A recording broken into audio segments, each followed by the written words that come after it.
There is nothing I find quite so funny, and maybe I'm the only one, but there's nothing I find quite so funny as authoritarians getting miffed that there are other authoritarians with different ideas. That brings me to this video's discussion.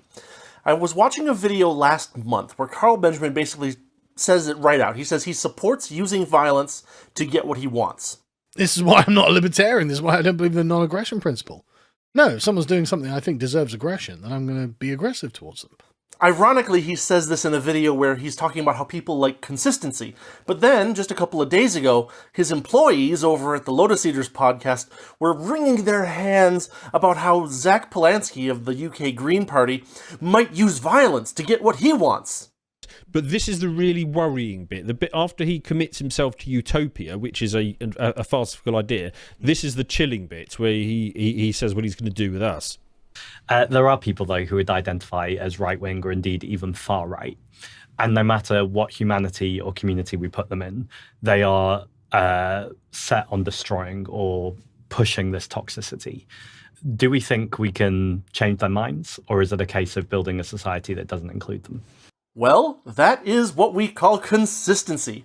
Carl says that he'll attack someone that he thinks deserves aggression, and Zach says the same thing about him. They should probably get a room.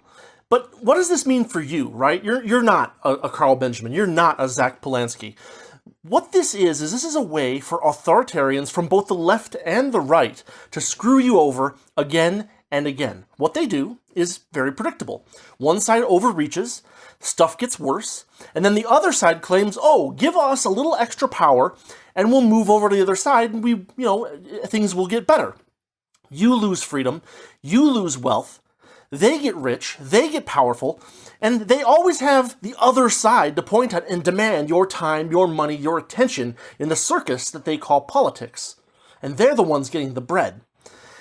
And it's never that, like, Carl and Zach themselves will have a duel. No. It's flunkies that they build up in the lower echelons of their movements, and innocent people who aren't part of either movement necessarily that end up on the wrong side of one of their goon squads, basically.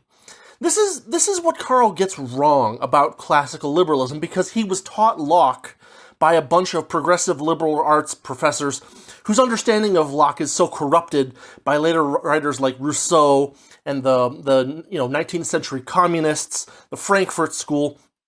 These liberal arts professors' understanding of Locke is so corrupted by those later writers who intentionally corrupted Locke that they don't even understand what Locke was trying to do. Our view of 11th century politics is very strongly colored by the history books who focus on the rulers that left dynasties behind.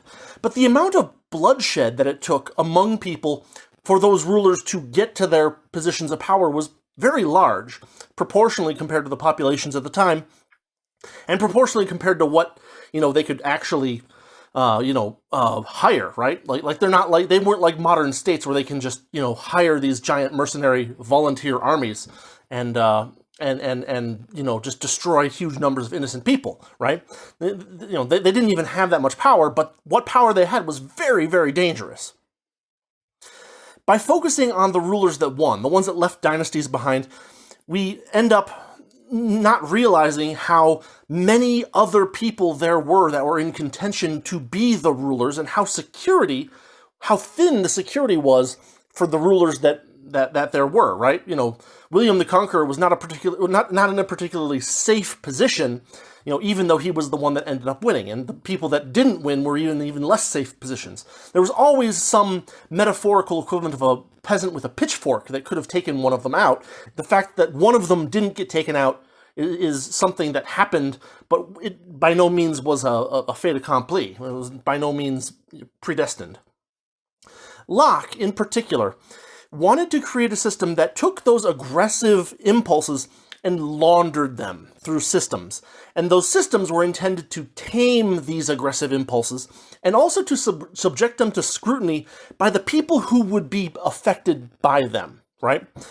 The problem, of course, with Locke was crystallized brilliantly by Friedrich Hayek in the 1950s, I believe, when he was writing The Road to Serfdom.